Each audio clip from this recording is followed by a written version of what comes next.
Mesdames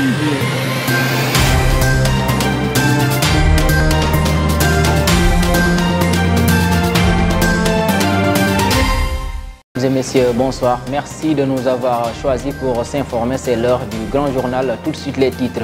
Au sommaire de cette édition, la Fédération des syndicats de la santé va observer une grève de 3 jours à compter de ce mercredi 22 juin au vendredi 24. Et puis le procès de Déthié Fall et Mame Diarra Fam arrêtés lors de la manifestation de vendredi dernier, initialement prévu ce mercredi, a été renvoyé par les juges jusqu'au 27 juin prochain. Ce mercredi est programmé par les militants de la coalition Yewwi Askan Wi de faire un concert de casseroles et de klaxons initié par Ousmane Sonko, mais l'avis des citoyens sénégalais reste différent sur cette pratique. Vous les suivrez dans ce journal. L'actualité internationale et la page sportive mettront fin à cette édition. Tout de suite le développement. Merci de nous avoir choisis pour s'informer. Comme je vous le disais, pour démarrer, la Fédération des syndicats de la santé va observer une grève de 3 jours. Les blouses blanches ont en effet décrété un mot d'ordre de 72 heures à partir de ce mercredi 22 juin jusqu'au vendredi 24. La F2S va également retenir les informations sur les données sanitaires nationales le 29 juin prochain et aller vers une marche nationale, grève générale le lendemain et le 1er juillet. Santé toujours, la ministre de la Santé et de l'Action sociale, Dr Marie-Khemesse Ngom Ndiaye, a rencontré mardi le personnel de l'hôpital Mame Abdou Aziz Sy Dabakh de Tivaouane. Elle a été accueillie par des agents en brassard rouge qui réclamaient la liberté de leurs collègues placés sous mandat de dépôt suite à l'incendie qui a emporté les 11 bébés. Justice à présent, le procès de Déthié Fall et Mame Diarra Fam arrêtés lors de la manifestation de vendredi dernier, initialement prévue ce mercredi 22 juin, n'a finalement pas eu lieu. Il a finalement été renvoyé au 27 juin prochain par les juges, compte rendu à la Thiam. Les députés Mame Diarra Fam et Déthié Fall vont devoir prendre leur mal en patience et pour cause, le procès prévu ce 22 juin a été renvoyé au 27 juin en audience spéciale. Déthié Fall et Mame Diarra Fall ont été arrêtés vendredi dernier, lui devant son siège et sa collègue à la devanture de la maison du maire de Dakar, Barthélémy Diaz. Au tribunal, certaines figures de l'opposition ont fait leur déplacement en soutien de leurs camarades.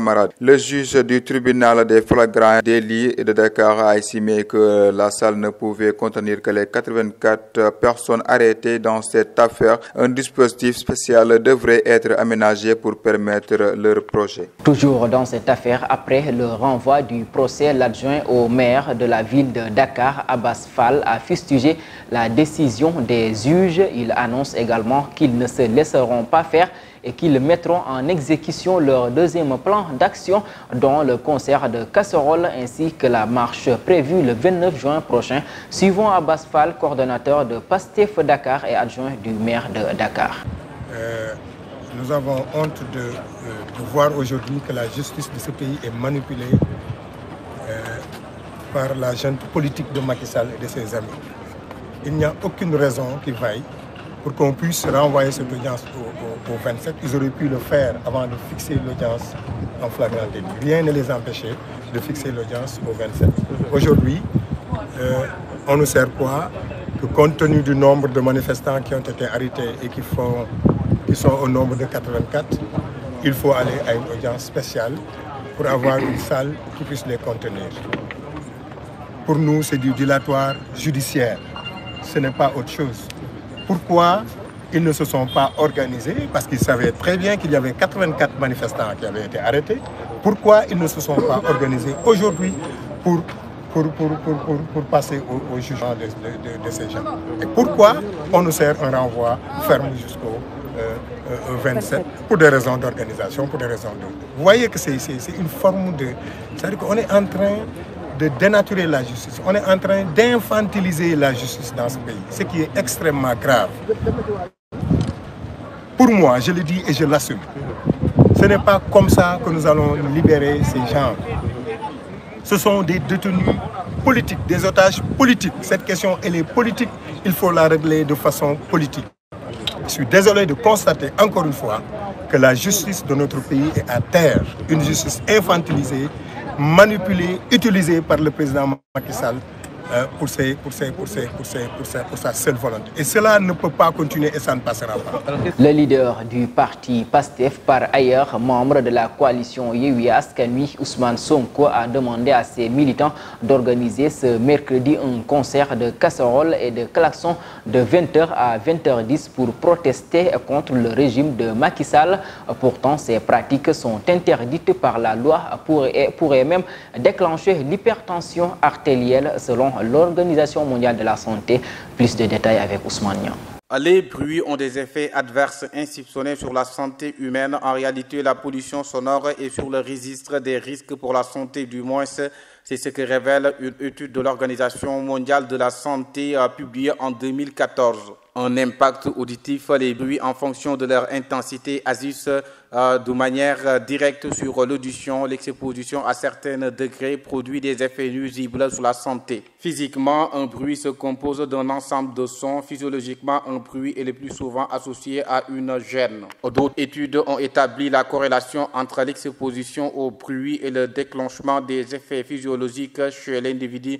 Une étude rendue publique en février 2019 menée par l'Observatoire du bruit, Bruit Paris, indique que rapporté à l'individu, la pollution sonore fait perdre en moyenne 10,7 mois de vie en bonne santé du fait du bruit cumulé des transports par individu au cours d'une vie entière. Au sein de la zone dense francilienne, cette étude s'est basée sur indicateurs de l'Organisation mondiale de la santé, Daily Disability Adjusted Life Years, qui permet de quantifier les années de vie en bonne santé perdues à cause de pathologies entraînées par la pollution sonore. Selon une étude publiée dans la revue européenne Health Journal en juin 2015, le bruit pourrait aussi avoir des effets sur le système cardiovasculaire. À court terme, il peut augmenter la tension artérielle et temporairement le rythme cardiaque. Et face à cette situation, ce que prévoit la loi, la pollution sonore est punie par le Code de l'environnement du Sénégal. La preuve,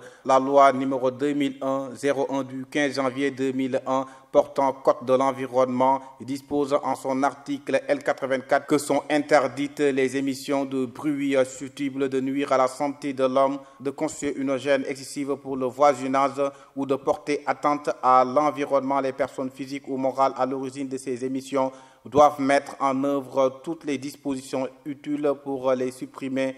Lorsque l'urgence le justifie, le ministre chargé de l'Environnement doit prendre toutes les mesures exécutoires destinées d'office à faire cesser le trouble. Toujours dans cette affaire, aujourd'hui est le jour dédié au concert de casseroles initié par le leader Ousmane Sonko. Si une partie de la population sénégalaise juge que le fait de faire du bruit par des ustensiles de cuisine dits casseroles est une nécessité pour combattre le régime de Macky Sall. En revanche, d'autres pensent que cela pourrait causer dommages ou troubles à des personnes par leur effet. Suivons ce micro-trottoir réalisé par Yvon Aka et Malik Ndiaye Sow. Il y a des moments où tu sais nous devons le faire ou pas. Nous sommes dans une période d'examen et de composition. Ils veulent inviter les enfants à le faire. Vraiment, c'est pas bon. Ils doivent chercher autre méthode. En second lieu, il y a des gens malades dans les maisons. Les cohabitants, tu ne connais pas qui est malade ou pas. C'est pas bon de causer du tort aux voisins. Si les gens savaient ce que Dieu en dit, ils feraient attention à beaucoup de choses.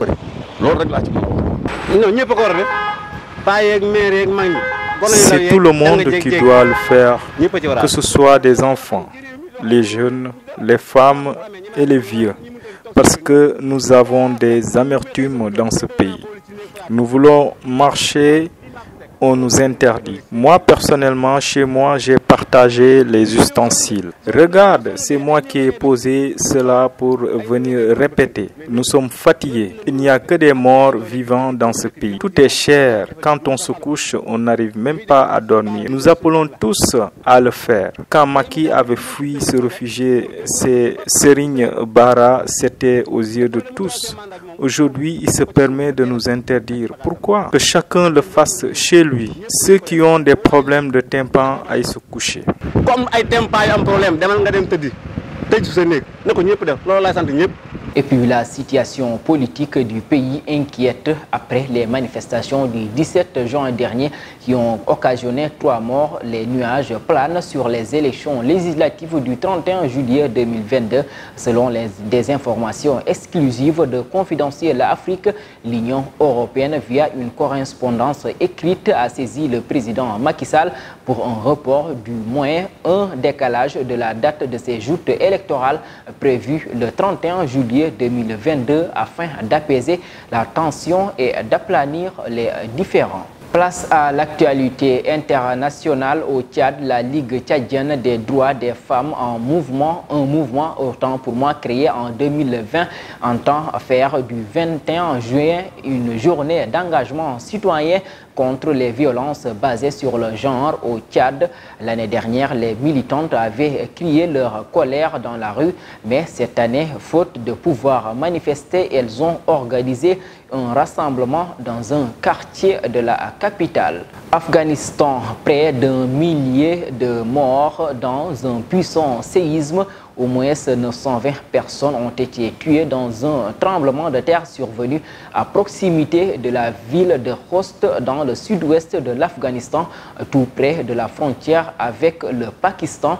Les autorités craignent même que le bilan s'alourdisse dans les heures à venir. En Ukraine, pour terminer cette page internationale, au 119e jour de l'invasion russe en Ukraine, ce mercredi 22 juin 2022, dans le Donbass est toujours le théâtre de violents combats. L'armée de Moscou y concentre ses efforts et les autorités ukrainiennes rapportent que les soldats russes y détruisent tout. La Russie, quant à elle, soupçonne qu'une attaque de drone a causé un incendie dans une région frontalière de l'Ukraine. À présent, la page sportive, le Bayern Munich a officialisé l'arrivée de Sadio Mané. Le club allemand a rendu officielle la signature de l'international sénégalais via une vidéo de présentation sur ses pages officielles. Sadio Mané s'engage ainsi avec le Bayern jusqu'en 2025. Le coût du transfert est estimé à 32 millions d'euros hors bonus. L'attaquant sénégalais de 30 ans s'engage avec un nouveau club européen après le FC Metz, Salzbourg, Southampton et Liverpool. Lutte pour terminer, le duel tant attendu entre Balla Gaye 2 et Gris Bordeaux aura lieu le 7 août prochain à l'Arène nationale. Les amateurs de la lutte pourront ainsi le suivre en direct à la télévision. Ce combat est organisé par le Donkin de l'Arène Gaston Productions. Mesdames et messieurs, c'est la fin de cette édition. Merci de l'avoir suivi. Rendez-vous demain à la même heure. Merci.